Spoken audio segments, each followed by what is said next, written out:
The morning sun cast long shadows across the parking lot of the Nashville Superfresh flagship store as Grace Mitchell unlocked the employee entrance at 5:45 a.m., just as she had done every day for the past 4 years. At 32, she carried herself with a quiet dignity that seemed to radiate from somewhere deep within, a light that even the fluorescent glare of the supermarket couldn't dim. "Good morning, Lord," she whispered, her breath visible in the crisp Tennessee air. "Thank you for another day to serve." It was a simple prayer, one she'd learned from her grandmother, who raised her after her parents died in a tornado when she was 8. But those words had become her anchor through every storm life had thrown at her. Inside, she moved through her morning routine with practiced efficiency, checking inventory reports, reviewing staff schedules, and preparing for the weekly management meeting. As the store's general manager, Grace oversaw 120 employees and managed millions in revenue. But you'd never know it from her modest apartment or her 5-year-old Honda Civic with the slightly dented bumper. What Grace didn't know was that her life was about to intersect with that of Jonathan Sterling, the reclusive owner of the entire Superfresh chain, in a way that would test everything she believed about faith, love, and God's mysterious ways. Jonathan Sterling stood at the floor-to-ceiling windows of his Brentwood estate, watching his 8-year-old daughter Lily play alone in the garden. It had been 2 years since cancer had taken his wife Margaret, and despite all his wealth and success, he couldn't buy his daughter the one thing she needed most: a mother's love. "Daddy, why don't I have a mommy anymore?" Lily had asked him just last week, her green eyes so much like Margaret's it made his chest ache. The question had prompted his therapist, Dr. Patricia Helms, to suggest something unconventional. "Let Lily spend time with different women," she had advised. "Let her naturally gravitate towards someone she connects with. Children have an instinct for genuine affection that adults often lose." And so Jonathan had carefully selected 5 women from Nashville's elite society, each one successful, accomplished, and from what he could tell, potentially wonderful mother material. There was Penelope Whitmore, the federal judge, Sophia Castellano, the renowned cardiac surgeon, Madison Barrett, the tech entrepreneur who'd sold her startup for $40 million, Harper Sinclair, the pharmaceutical heiress, and Natasha Volkov, the internationally acclaimed violinist. They would each spend a month at the estate with full access to Lily, while Jonathan observed from a distance. It seemed like a logical solution from a man who'd built his empire on logical solutions. But logic, as he would soon learn, had very little to do with matters of the heart.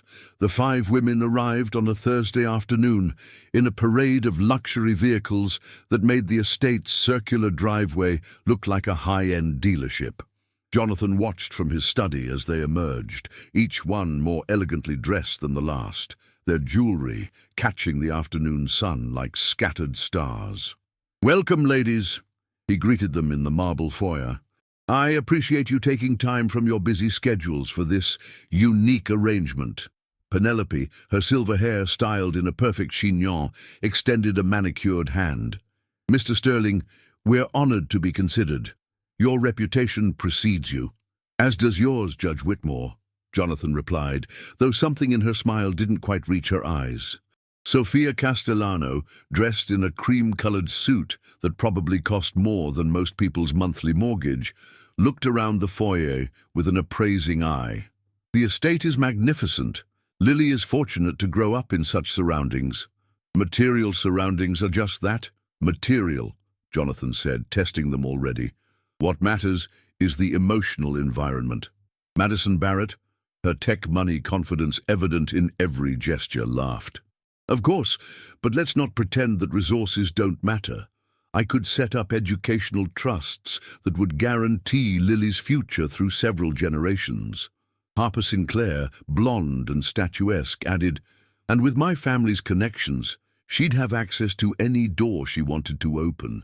Sometimes it's not what you know, but who you know." Natasha Volkov remained silent, her dark eyes studying Jonathan with an intensity that made him slightly uncomfortable. When she finally spoke, her accent added weight to her words. "Where is the child? Should we not meet her before discussing her future?" It was then that Lily appeared at the top of the staircase, clutching a worn teddy bear that had been Margaret's last gift to her. She descended slowly, her small hand gripping the banister, her eyes wide as she took in the assembled women. "Lily, sweetheart," Jonathan said gently, "these ladies are going to be spending time with us. Would you like to say hello?"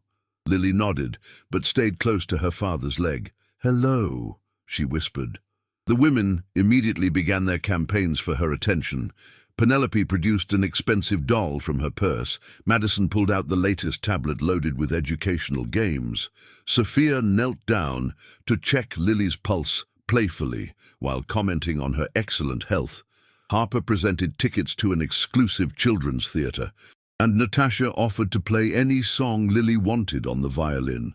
But Lily just clutched her teddy bear tighter and looked up at her father with confusion.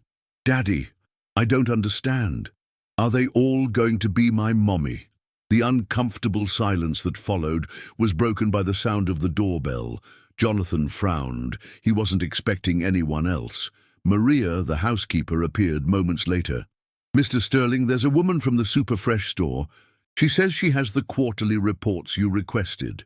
"Send her to my office," Jonathan said, then turned to the ladies. "Please make yourselves comfortable in the living room. Maria will show you to your rooms shortly." Grace Mitchell had never been to the owner's personal residence before. She usually submitted reports electronically, but the system had crashed, and Mr. Sterling's assistant had insisted these reports needed to be delivered today. She stood in the opulent office, trying not to stare at the oil paintings and first-edition books that lined the walls. "Miss Mitchell," Jonathan said as he entered, clearly distracted. "Thank you for bringing these personally." "Of course, Mr. Sterling. I know how important the quarterly reviews are." She handed him the folder, and as she did, a small wooden cross on her necklace caught the light. Jonathan noticed it immediately. His wife had worn a similar one, though hers had been platinum and diamonds. This one was simple olive wood, worn smooth from years of touching. "That's an interesting piece," he commented. Grace's hand went to it instinctively. "It was my grandmother's. She said it came from Jerusalem, from a tree near the Garden of Gethsemane. I don't know if that's true, but wearing it makes me feel close to her and to—" She paused, suddenly aware she might be overstepping. "To God?" Jonathan finished, his tone unreadable. "Yes, sir." Before Jonathan could respond, Lily burst into the office, tears streaming down her face. "Daddy, they're being mean." Jonathan immediately knelt down. "Who's being mean, sweetheart?" "The ladies. They said Maria shouldn't eat with us because she's just the help, and that's not nice. Mommy always said everyone is important to God." Grace's heart broke at the sight of the little girl's distress. Without thinking, she knelt down too. "You know what? Your mommy was absolutely right. Every single person is precious and important." Lily looked at her with surprise, noticing her for the first time. "You really think so?" "I know so. You want to know a secret?" Grace smiled warmly. "Sometimes the most important people are the ones who seem the least important to others. Like in the Bible, when Jesus picked fishermen and tax collectors to be his closest friends instead of kings and priests." Lily's eyes widened. "Really? Jesus did that?" "He sure did. And you know what else? He said that whoever wants to be the greatest should be the servant of all. Like Maria, she serves us food and takes care of us." Grace nodded. "Exactly like Maria. She sounds pretty great to me." Jonathan watched this interaction with growing interest. Lily had immediately relaxed in Grace's presence, something that hadn't happened with any of the 5 candidates, despite their expensive gifts and promises. "Daddy, who is this lady?" Lily asked, moving closer to Grace. "This is Miss Mitchell. She manages one of our stores." "You work at a grocery store?" Lily asked, with the kind of excitement only a child could muster for something so ordinary. "I do. It's the best job because I get to help make sure families have good food to eat. And sometimes," Grace leaned in conspiratorially, "I get to sample the new ice cream flavors before anyone else." Lily giggled, the first genuine laugh Jonathan had heard from her all day. What's your favorite? That's tough. But I think chocolate chip cookie dough. What about you? Strawberry. Mommy used to get it for me every Friday. Grace's expression softened. That sounds like a wonderful tradition. Your mommy sounds like she was very special. She was, Lily said quietly, then looked up at Grace with those penetrating green eyes children have. Do you have a mommy? I did, but she went to heaven when I was about your age. My grandma raised me after that. Lily moved even closer, her small hand reaching out to touch Grace's hand. Does it still make you sad? Sometimes, Grace admitted honestly. But you know what helps? Remembering all the happy times and knowing I'll see her again someday. You will. That's what I believe. That's what faith means. Believing in promises even when we can't see them yet. Jonathan cleared his throat, suddenly aware that he'd been silently observing for several minutes. Miss Mitchell, would you like to stay for dinner, as a thank you for delivering the reports personally? Grace looked surprised. Oh, I couldn't impose. You have guests. Please, Lily said, tugging on Grace's hand. We're having spaghetti. Grace looked from the hopeful child to the father, who seemed to be holding his breath for her answer. Well, I never could turn down spaghetti. The dinner that followed would later be remembered as the moment everything changed. Grace was seated at the far end of the table, technically below the salt, as they used to say, while the 5 candidates dominated the conversation around Jonathan. But Lily had insisted on sitting next to Grace, and their quiet conversation about everything from favorite Bible stories to the best way to eat spaghetti without getting sauce on your nose created a small island of warmth in the otherwise calculating atmosphere.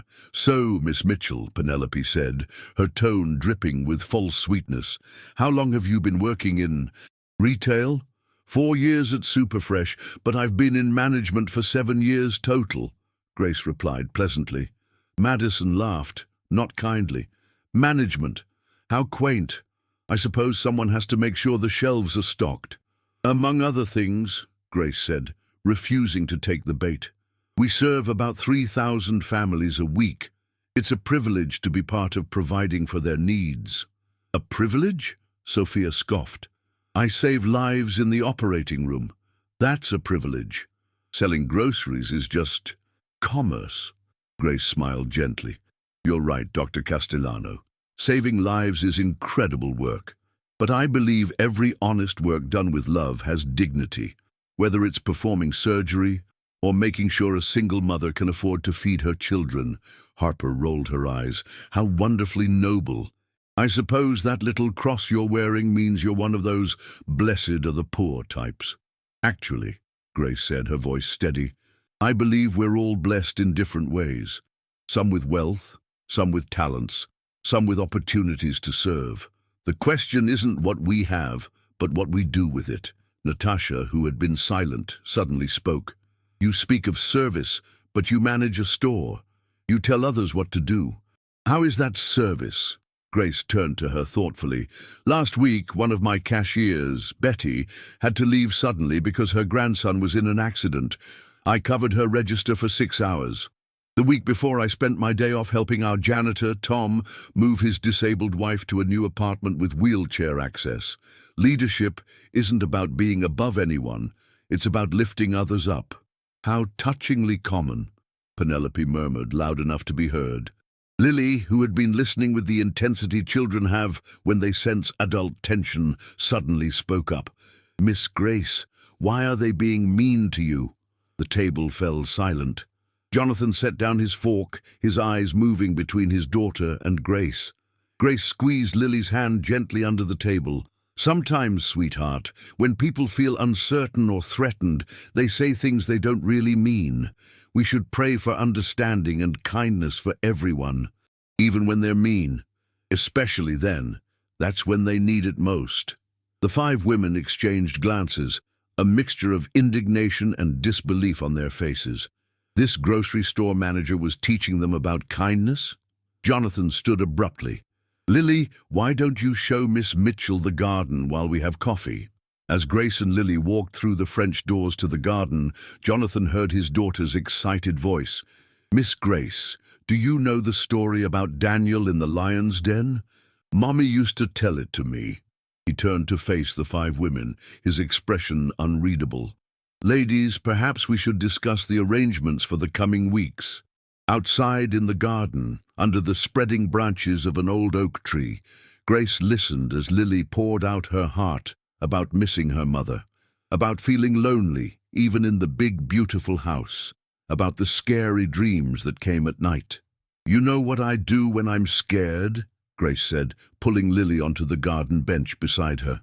"I remember that God is always with me, even in the dark, especially in the dark." "But how do you know? You can't see him."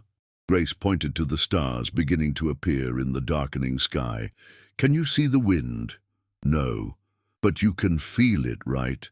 And you can see what it does, how it moves the leaves and carries the clouds." Lily nodded. "That's how God's love is. We might not see it directly, but we can feel it and see what it does. Like how your daddy loves you so much, he's trying to find someone special to help take care of you. Or how Maria makes your favorite breakfast even when she's tired. Or how your mommy's love still makes you feel warm when you remember her hugs." Lily leaned against Grace's side. "Miss Grace, will you come visit me again?" Before Grace could answer, Jonathan's voice called from the doorway. "Lily, time to get ready for bed." As Grace prepared to leave, Jonathan walked her to her car. "Miss Mitchell, Grace, I want to apologize for their behavior at dinner." "No apology necessary, Mr. Sterling. They're accomplished women who've worked hard for their positions. I understand their perspective." "Do you?" "Because from where I stood, they were being deliberately cruel."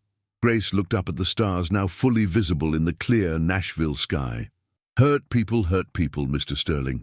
Each of those women got where they are by being tough, by competing, by seeing others as threats or stepping stones. They've probably faced their own share of dismissal and disrespect. It doesn't excuse their behavior, but understanding it helps us respond with grace instead of anger. Jonathan studied her in the dim porch light. "My wife would have said something similar.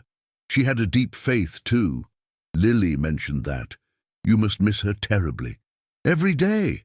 But watching Lily with you tonight, it's the most animated I've seen her in 2 years. Would you consider spending some time with her? Not as part of this arrangement with the others, just as a friend." Grace hesitated. "Mr. Sterling, I don't want to complicate your situation. You have 5 very accomplished women here who made my daughter cry within an hour of meeting her. You made her laugh. That's worth more than all their accomplishments combined. I work Saturdays, but I have Sundays off. Maybe I could take her to church with me, if that's okay with you." Jonathan nodded slowly. Margaret would have wanted that. "Yes, please." As Grace drove away in her modest Honda, she had no idea that her simple act of kindness had set in motion a chain of events that would expose the true nature of everyone involved. Over the next 3 weeks, a pattern emerged. During the week, the 5 candidates competed for Lily's attention with increasingly elaborate gifts and promises. Penelope arranged for Lily to sit in on a court session, boring the child to tears. Sophia brought medical equipment and tried to teach her anatomy, which only frightened her. Madison set up elaborate technology demonstrations that went completely over the 8-year-old's head. Harper threw a party with Nashville's elite children, where Lily felt completely out of place. Natasha forced violin lessons on her, despite Lily's obvious lack of interest. But on Sundays, Lily came alive. Grace would pick her up early for Sunday school, where Lily made friends with children who didn't care that her father owned a supermarket chain. They sang songs about Noah's Ark, made crafts about the Good Samaritan, and learned about love, kindness, and forgiveness.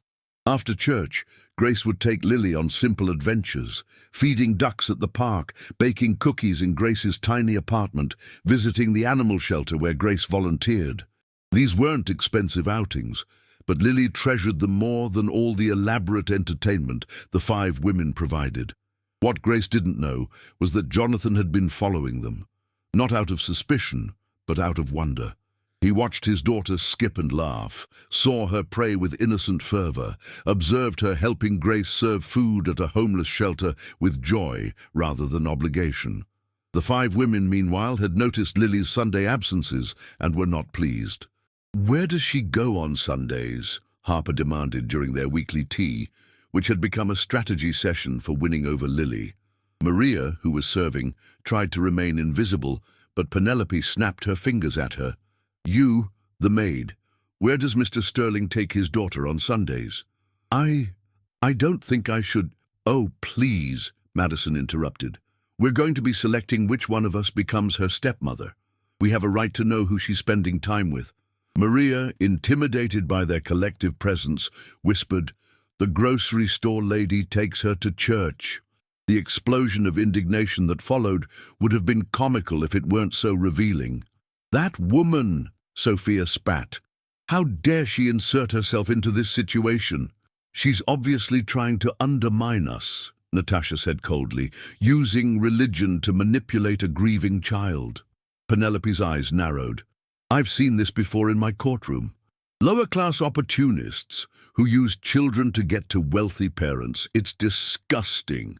We need to do something about this," Harper declared. "Jonathan needs to know what kind of person he's allowing around his daughter." Madison was already on her laptop. "Grace Mitchell's, let's see what we can find out about this woman." For the next hour, they scoured the internet, looking for any dirt they could find. But Grace's digital footprint was frustratingly clean. No scandals, no arrests, no questionable social media posts, just occasional mentions in the Superfresh newsletter about community service initiatives she'd organized. "This is useless," Sophia complained. "Everyone has secrets." "Then we'll have to dig deeper," Penelope said with the calculating look that had made her feared in legal circles. "I have connections, private investigators who can find out anything about anyone." "Is that really necessary?" Natasha asked, showing the first hint of uncertainty. "Do you want to win or not?" Harper shot back. "This isn't just about marrying Jonathan Sterling. It's about the lifestyle, the connections, the power that comes with it. Are we really going to let some grocery store clerk take that from us?" They all agreed, their jealousy and entitlement overriding any moral qualms. What they didn't know was that Maria, horrified by what she'd heard, had immediately called Jonathan. He listened to the recording from the security system he'd installed in the tea room after noticing strange tensions in his house, his face darkening with each word. These women, whom he'd selected so carefully, were revealing themselves to be exactly the opposite of what Lily needed. But he decided to let it play out. He wanted to see how far they would go, and more importantly, he wanted to see how Grace would handle whatever they threw at her. The first attack came the following Sunday. Grace arrived to pick up Lily, only to find Penelope waiting in the foyer. "Miss Mitchell," Penelope said with false concern, "I've been looking into your background. It's come to my attention that you've been taking Lily to a church in a rather unsafe neighborhood." Grace remained calm. "First Baptist Nashville has been serving that community for over 100 years, Judge Whitmore. It's perfectly safe. Still, exposing her to that element seems irresponsible. There are more appropriate churches in Brentwood or Belmead." "You mean wealthier churches?" Grace asked directly. Penelope's smile turned sharp. "I mean churches where Lily would be among her peers." "With respect, Judge Whitmore, in God's house we're all peers. Rich, poor, black, white, young, old, we're all equal at the foot of the cross." Lily appeared at the top of the stairs in her Sunday dress, her face bright with excitement. "Miss Grace, are we going to help at the food pantry after church today?" "If your father says it's okay, sweetheart." Jonathan emerged from his study. "Of course it's okay. In fact, I think I'll join you today." The look of shock on Penelope's face was quickly masked, but not before Grace caught it. As they left, she heard Penelope on her phone. "We need to accelerate our plan." That day at church, Jonathan experienced something he hadn't felt since Margaret's death: peace. The congregation, a diverse mix of families from all economic backgrounds, welcomed him without fawning over his wealth. They were more interested in whether Lily was adjusting well than in his business success. Pastor Williams, an elderly black man with kind eyes and a powerful voice, preached about the Good Samaritan, about how love crosses all boundaries of race, class, and creed. Jonathan found himself wiping away tears as he remembered Margaret's favorite verse: faith, hope, and love, but the greatest of these is love. At the food pantry afterward, he watched Grace organize volunteers with the same efficiency she managed the store, but with an added gentleness that made everyone feel valued. Lily worked beside her, carefully packing boxes with canned goods, her small face serious with the importance of her task. "Mr. Sterling," an elderly woman said, touching his arm, "your little girl is an angel. She prayed with me last week when I was crying about my son being deployed. She has her mama's heart." "You knew Margaret?" Jonathan asked, surprised. "Oh no, honey, but Grace told us about her, about what a wonderful Christian woman she was. Grace makes sure Lily knows her mama's faith legacy continues through her." Jonathan looked across the room at Grace, who was teaching Lily how to properly stack cans so they wouldn't fall. She wasn't trying to replace Margaret. She was honoring her memory while helping Lily grow in the faith Margaret had cherished. That evening, after Grace had returned Lily home, Jonathan found his daughter in her room, carefully writing in a journal. "What are you writing, sweetheart?" "Miss Grace said I should write letters to Mommy in heaven, not because she can read them, but because it helps me remember and feel close to her. She said Mommy's love is like God's love. It never goes away, even when we can't see the person anymore." Jonathan sat on her bed, pulling her close. "You really like Miss Grace, don't you?" "She makes me feel safe, Daddy, like Mommy did, and she doesn't pretend. The other ladies, they smile at me, but their eyes don't smile. Miss Grace's whole face smiles, even when she's sad." "How do you know she's sad sometimes?" "Because she told me. She said it's okay to be sad sometimes, that even Jesus cried. But she said sadness isn't forever if you have hope." Meanwhile, the 5 candidates had escalated their investigation. Madison had hired a top-tier private investigation firm, convinced they would find something to destroy Grace's reputation. But what came back only frustrated them more. "This is all?" Harper demanded, looking at the thin file.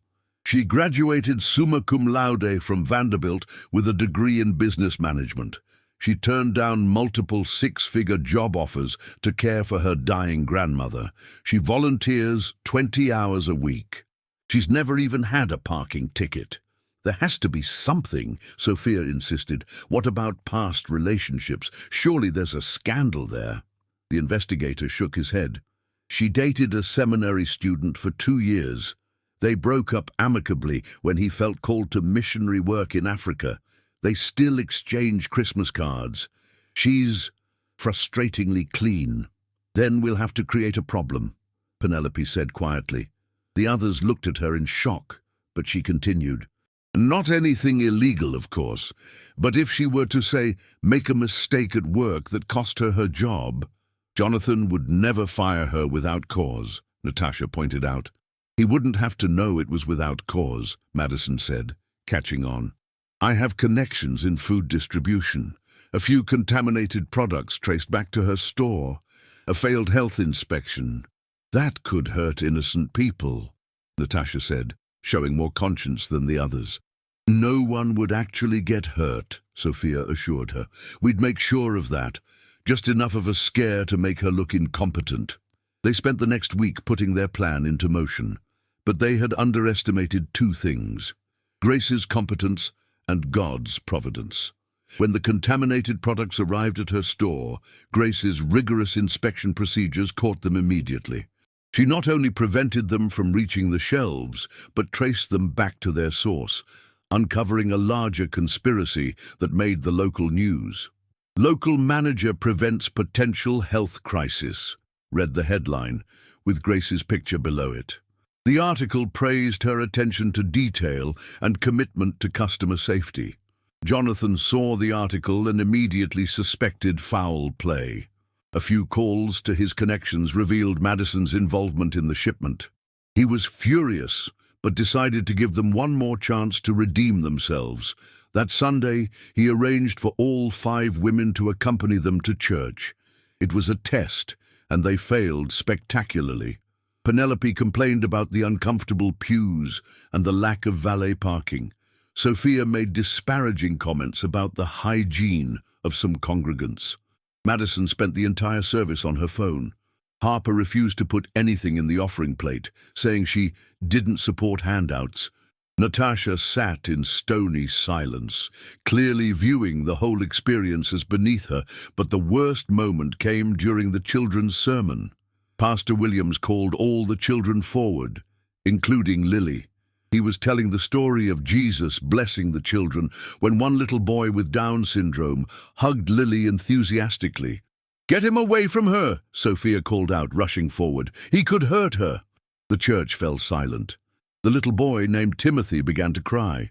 His mother looked stricken, but Lily, sweet, brave Lily, put her arm around Timothy. "He's my friend. He just hugs big because his heart is big. Right, Miss Grace?" Grace, who had been sitting in her usual spot, came forward calmly. "That's exactly right, sweetheart. Timothy gives the best hugs in our whole church." She knelt down and opened her arms, and Timothy ran into them, his tears turning to giggles. Pastor Williams cleared his throat. "Perhaps our visitors need to be reminded that in this house we welcome all of God's children, especially those the world often overlooks." The 5 women had the grace to look ashamed, but the damage was done. The congregation's cold silence followed them back to their pew. After church in the parking lot, Jonathan overheard them complaining. "This is ridiculous," Harper hissed. "We shouldn't have to endure this to win his favor. Once one of us marries him, we'll make sure Lily goes to a proper church," Penelope agreed. "Somewhere with our kind of people." "And that Grace woman will be the first thing to go," Madison added.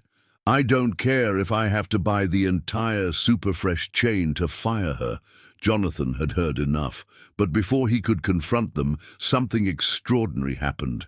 A young woman approached the group, her clothes worn but clean, holding a baby. "Excuse me," she said to Grace. "Are you the manager from the Superfresh on Charlotte?" "Yes, I am. How can I help you?" The woman's eyes filled with tears. "You don't remember me, but 6 months ago I came to your store. I was desperate. My husband had just left. I'd lost my job, and I had no money for formula for my baby. I was going to steal it." The 5 wealthy women stepped back in disgust, but Grace moved closer. "You caught me," the woman continued. "But instead of calling the police, you paid for the formula yourself. Then you helped me apply for WIC, connected me with a job training program, and even got me an interview at your store. I start as a cashier next week." She shifted the baby to one arm and pulled out an envelope. "I've been saving to pay you back. It's not much, but—" Grace gently pushed the envelope back. "You don't owe me anything. Use that money for your baby. And congratulations on the job. You're going to do great." The woman hugged Grace tightly, then turned to Jonathan, not knowing who he was. "You're blessed to know her, sir. She's an angel on earth." As the woman walked away, Jonathan made his decision. But he wanted to do this right, to give the 5 candidates one last chance to show their true colors. "Ladies," he said, "I'd like you all to join me for a special dinner next Saturday. I'll be making my decision about who will become Lily's stepmother." And they all smiled triumphantly, each certain they would be chosen. That week, Grace noticed the 5 women's increased hostility, but remained focused on her work and Lily. She had no idea about Jonathan's plans. She was simply doing what she'd always done, showing love to a motherless child who needed it.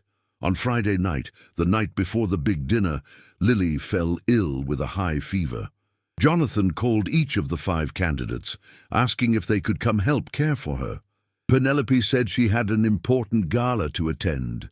Sophia claimed she didn't treat children and recommended a pediatric colleague. Madison said sick children weren't her area of expertise. Harper worried about catching something before her spa weekend. Natasha had a performance she couldn't miss. In desperation, Jonathan called Grace. She was at his door within 20 minutes, still in her work uniform, carrying a bag of supplies. Peppermint tea for her tummy, cool washcloths for the fever, and her favorite soup from the store's deli, she said, already heading for Lily's room. Has she kept anything down? For the next 12 hours, Grace never left Lily's side. She sang soft hymns when the fever made her restless, told quiet stories when she couldn't sleep, and prayed over her with a faith that both humbled and moved Jonathan. By morning, Lily's fever had broken. She was weak but smiling, clinging to Grace's hand. "Don't leave me, Miss Grace," she whispered. "Never, sweetheart, I'm right here." Jonathan watched from the doorway. His decision crystallized into absolute certainty. That evening, the 5 candidates arrived in their finest attire, each convinced they were about to become the next Mrs. Sterling. The dining room was set with the best china, candles flickering elegantly. But there were 2 unexpected additions to the table. Grace, who Jonathan had insisted stay after caring for Lily, and a man none of them recognized. "Ladies," Jonathan began once everyone was seated, "before I make my announcement, I'd like you to meet Richard Blackstone, my attorney." The women exchanged confused glances. "I've spent the last month observing not just how you interact with Lily, but who you really are when you think no one's watching. And I've discovered some interesting things." He clicked a remote, and a screen descended from the ceiling. The first image was of Penelope. "Judge Whitmore, these are transcripts of you attempting to bribe a health inspector to shut down Grace's store." Penelope went pale. That's taken out of context." "Is it? Mr. Blackstone, is attempted bribery of a public official still a felony?" "Indeed it is, Mr. Sterling. The judge could face disbarment." The next slide showed Madison's involvement in the contaminated food shipment. "Miss Barrett, you coordinated the delivery of potentially harmful products to my store. That's conspiracy to commit public endangerment." Madison's tech executive confidence crumbled. I was just what? Trying to destroy an innocent woman's reputation, risking public health for your petty jealousy." The slides continued. Sophia's revoked medical licenses in other states for unethical behavior. Harper's tax evasion schemes, Natasha's visa fraud that Richard had uncovered. "You all came here presenting yourselves as paragons of success and virtue," Jonathan said, his voice cold with controlled anger. "But you're nothing but well-dressed predators who've climbed to success by stepping on others." He stood, walking to where Grace sat. "This woman, whom you dismissed as just a grocery store manager, has more integrity in her little finger than all of you combined. She has 2 master's degrees, but chose to serve others rather than serve herself. She's turned down promotions to stay where she can make the most difference. She gives away 30% of her salary to charity and still volunteers every free hour she has." He turned back to the 5 women. "But more importantly, she loves my daughter genuinely, purely, without thought of gain. She was here all night when Lily was sick, while all of you had more important things to do." Then, in front of everyone, Jonathan got down on one knee beside Grace's chair. "Grace Mitchell, I know this is sudden and unconventional, but my daughter loves you, and I've fallen in love with your beautiful heart. You've shown us both what faith in action looks like. Would you do me the extraordinary honor of becoming my wife and Lily's mother?" Grace's hands flew to her mouth, tears streaming down her face. She looked at Lily, who had appeared in the doorway in her pajamas, bouncing with excitement. "Say yes, Miss Grace, please say yes." Grace looked back at Jonathan, seeing in his eyes not the wealthy businessman, but a man who'd found faith again through watching her live hers. "Yes," she whispered, then louder, "Yes." Lily ran to them, and they embraced as a family while the 5 women sat in stunned silence. "As for you 5, Jonathan said, not even looking at them anymore, "Mr. Blackstone has prepared cease and desist orders." If any of you come near my family again or attempt any retaliation against Grace or Superfresh, you'll face immediate legal action. Your various crimes have been documented and will be forwarded to the appropriate authorities." "You can't do this!" Penelope stood, shaking with rage. "Actually, I can, and I am. Security will escort you out. Your belongings will be shipped to you." As security arrived, Harper made one last desperate attempt. "She's nobody, a nobody with nothing." Grace stood, her quiet dignity filling the room. "You're right. By the world's standards, I don't have much. But I have faith, I have love, and now," she looked at Jonathan and Lily, "I have a family. That's everything." The 5 women were escorted out, their empire of ambition crumbling around them. Within weeks, Penelope was under investigation for judicial misconduct. Madison's company faced federal scrutiny, Sophia lost her medical license permanently, Harper was indicted for tax evasion, and Natasha was deported. 6 months later, the wedding was held not at the estate, but at First Baptist Nashville. The church was packed with employees from Superfresh, families from the food pantry, children from Sunday school, and a surprising number of Nashville's elite who'd been touched by Grace's authentic faith. Pastor Williams officiated, his voice rich with joy as he spoke about God's providence in bringing broken people together to create something whole. "Grace came to us as a servant," he said, "and she remains a servant. But now she serves with even greater resources and reach. Jonathan came to us as a skeptic, wounded by loss, and found his faith renewed through love. And little Lily, precious Lily, has gained not just a mother, but a woman who will teach her that true worth comes not from what we have, but from whose we are." As they exchanged vows, Grace wore her grandmother's simple wedding dress, altered to fit. Around her neck was the olive wood cross, now joined by Margaret's diamond cross that Jonathan had given her, saying Margaret would have wanted it that way. "I promise," Grace said, looking into Jonathan's eyes, "to love you through abundance and want, through joy and sorrow, through faith and doubt. I promise to be a mother to Lily as if she were born from my own body, to honor Margaret's memory by raising her daughter in faith and love. I promise to remain the woman you fell in love with, never letting wealth change my heart or position change my purpose." Jonathan's voice was thick with emotion as he responded, "I promise to support your service, to grow in faith alongside you, to never let my possessions possess me. I promise that our wealth will be a tool for God's work, not a wall against his people. I promise to love you not in spite of your simplicity, but because of it. For you've taught me that the greatest treasures can't be bought." When Pastor Williams pronounced them husband and wife, the church erupted in celebration. But the sweetest sound was Lily's voice calling out, "I love you, Mommy Grace." The reception was held at the Superfresh flagship store, transformed for the evening into a banquet hall. Employees and customers mingled with executives and politicians. The food was simple but abundant, served buffet-style so no one was waited on. During the toasts, Betty, the cashier whose grandson had been in an accident, stood up.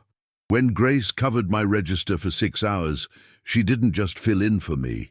She prayed with every customer who seemed troubled, helped an elderly man find all his coupons, and calmed a mother whose card was declined by quietly paying for her groceries. That's when I knew she wasn't just a manager, she was a minister in the marketplace. Tom, the janitor, spoke next. "She helped me move my wife when nobody else would, got her whole Sunday school class to come help. My wife cried because she said it was the first time in years she felt like she mattered to anyone besides me." Story after story was shared, painting a picture of a woman whose faith wasn't just believed but lived, whose Christianity wasn't just professed but practiced. As the evening wound down, Jonathan found Grace standing by the produce section, watching Lily play with the other children. "Regrets?" he asked, wrapping his arms around her from behind. "Never," she said, leaning into him. "But promises." "What kind of promises?" that we'll use this blessing to bless others, that we'll teach Lily that privilege is responsibility, not entitlement, that we'll never forget that every person who walks through these doors is made in God's image and deserves dignity and respect. Even the 5 who tried to destroy you? Grace was quiet for a moment. Especially them. They're broken, Jonathan. Hurt people who've been taught that worth comes from wealth, that power comes from position. They need prayer more than punishment. You're remarkable, you know that? She turned in his arms, smiling up at him. I'm just a grocery store manager who fell in love with a wonderful man and his precious daughter. You're so much more than that. To the world, maybe, but in God's economy, we're all just his children, trying to love each other well. As they drove away that night, Lily asleep in the back seat, Grace thought about the journey that had brought them here. She'd started as an employee delivering reports and ended as a wife and mother. But more than that, she'd been an instrument of grace in a situation poisoned by greed and prejudice. The 5 women who'd tried to destroy her had instead destroyed themselves, but Grace took no pleasure in their downfall. That very night, she began praying for them, asking God to soften their hearts and heal their brokenness. A year later, she would receive a letter from Natasha, writing from Russia where she was teaching music to orphans, thanking Grace for showing her what real worth looked like. It was the first of several reconciliations that would come, proof that Grace, when truly lived, has the power to transform even the hardest hearts. But that night, driving home with her new family, Grace simply held Jonathan's hand and watched the city lights pass by, thinking of her grandmother's favorite saying, "God's plans are always better than our dreams." Indeed, she'd dreamed of making a difference in her community through the store. God had given her the resources to make a difference in the world. She dreamed of maybe finding love again someday. God had given her a love story that would inspire generations.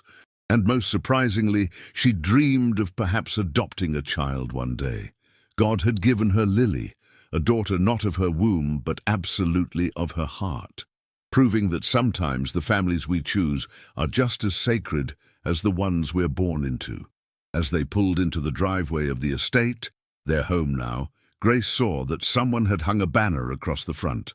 "Welcome home, Mommy Grace." The household staff stood applauding, led by Maria, who rushed forward to hug her. "Thank you," Maria whispered in her ear. "Thank you for showing them that we matter too." Grace hugged her back tightly. "You've always mattered, Maria, to God and to us. This is your home too, and your family." As she carried a sleeping Lily up to bed, Grace paused at Margaret's portrait in the hallway. "I'll take care of them," she whispered. "I promise I'll raise her to know you, and to know you. Thank you for preparing their hearts for me." Jonathan appeared beside her, slipping his arm around her waist. "She would have loved you." "I hope so. I know so. You're everything she prayed I'd find if anything happened to her. She even wrote it in her journal. Find someone who loves God more than money, Lily more than themselves, and you more than what you can give them." Grace leaned her head against his shoulder.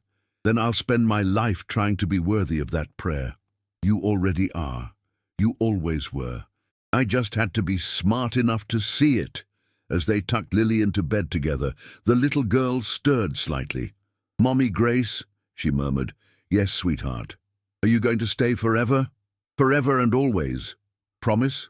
"I promise." Lily smiled in her sleep, clutching the teddy bear from her birth mother in one arm and a new Bible from Grace in the other, bridging past and future with perfect childhood faith.